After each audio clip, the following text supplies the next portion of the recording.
Today, we are going to talk about two features of the Options tab.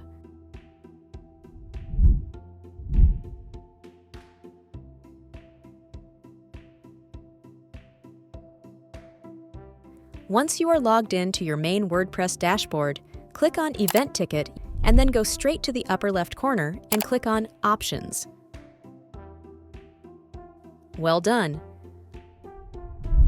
Let's talk about the display option. Okay, the first container is for the date.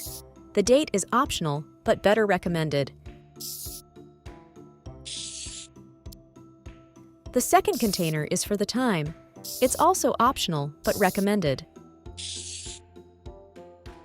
The third option is about the information of how many times it's redeemed by the customer, and the information can be found in the admin area. The fourth option is for the name of the buyer. Let's head to the access features.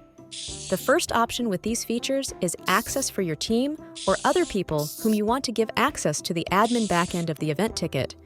Only those people and admin can access the backend area. And that's it for today. See you in the next one.